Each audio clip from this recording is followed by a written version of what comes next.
कल 22 तारीख प्रदोष का दिन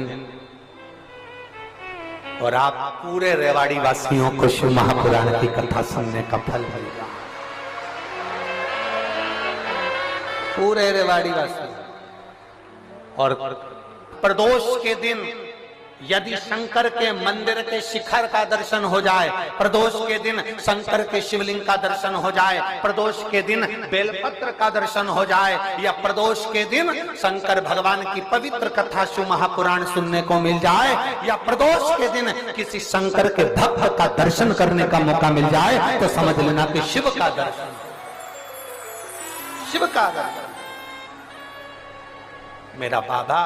मेरा उघड़दानी, मेरा त्रिकालदर्शी, मेरा कैलाशी अविनाशी उस रूप में प्रकट हो जाता है। हाथ में जल का पात्र हो, शंकर के मंदिर में जब तुम जा रहे हो, शिव के पास जब पहुंचो, जल से हाथ,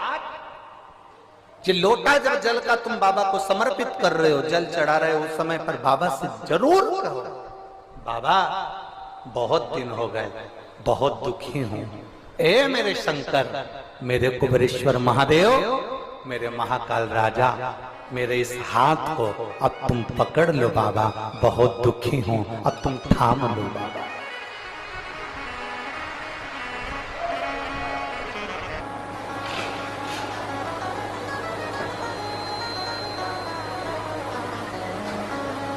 शिव महापुराण की कथा यहां तक कहती है कि यदि आप कोई मंत्र, साधना, व्रत, उपास कुछ भी नहीं जानते, तो बेलपत्री के वृक्ष के नीचे एक लोटा जल चढ़ाओ, प्रदोष की प्रदोष एक घी का दीप लगाओ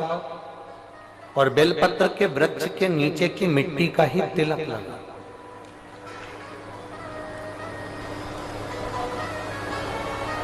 बेलपत्र के वृक्ष के नीचे की ही मिट्टी का तिलक। प्रदोष के दिन यदि आपको कहीं से शमी पत्र मिल जाए, प्रदोष के दिन यदि कहीं से आपको शमी पत्र मिल जाए, और प्रदोष काल में, प्रदोष का जो समय होता है,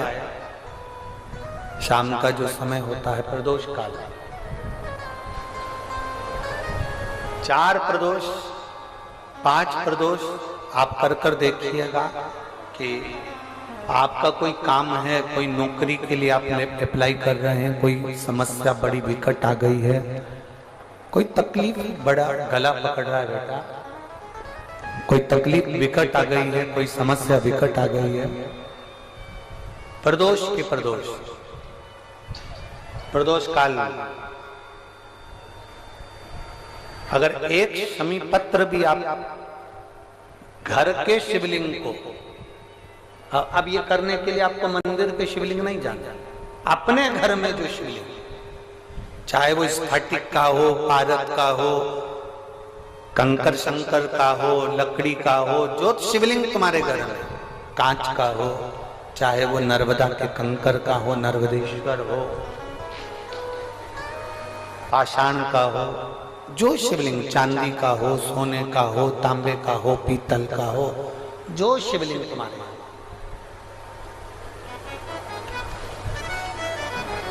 एक शमी पत्र यदि आप भगवान शंकर के शिवलिंग पर समर्पित कर रहे हो, और उस शमी पत्र को उठाकर रात्रि को 9:15 की जो एक मुहूर्त होता है, एक समय होता है, जिस समय पर हम अपने मन की बात भगवान शंकर को कहते हैं, पूर्व में भी इसका वर्णन हम कर चुके हैं कथाओं में। उस 9:15 पर वो शमी पत्र को उठाकर एक कागज में, एक कटोरी में उसको रखते थे। 4 या 5 प्रदोष के उस शमी पत्र को अपने पास में रखिए, और जिस कार्य के लिए जा रहे हो उसको जेब में ऊपर के भाग में उसको रखकर लेकर जाइए, आपका वो कार्य सफल होकर ही रहेगा, वो रुक नहीं सकता। तो शमी पत्र में इतना बल होता है, प्रदोष का जो शमी पत्र होता है वो बड़ा बलवान होता है, बड़ा प्रदोष हाथ में जल का शिवरात्रि, सोमवार शंकर के मंदिर में सोमवार की अष्टमी, शिव के पास जब पहुंचो, प्रदोष भी हर महीने आती है, शिवरात्रि भी हर महीने आती है, सोमवार भी हर महीने 2 3 4 5 पड़ी है, सोमवार की अष्टमी जरूर साल भर में 4 या 5 आते। बहुत दुखी हूँ ए मेरे शंकर, मेरे कुबेरेश्वर महादेव, प्रदोष महाकाल शिवरात्रि मेरे इस हाथ, सोमवार की अष्टमी पकड़ लो बाबा, ये वो तिथियां हैं, ये वो वार है। अगर कोई भूल से भी शंकर भगवान के शिवलिंग का निर्माण करता है या अपने घर में रखे हुए शिवलिंग पर शमी पत्र को समर्पित कर देता है तो जिंदगी में उसका माल की कथा यहाँ तक कहती है कि यदि आप कोई मंत्र साधना प्रदोष के शमी पत्र में कुछ भी नहीं जानते, प्रदोष के शमी पत्र तो बेलपत्री के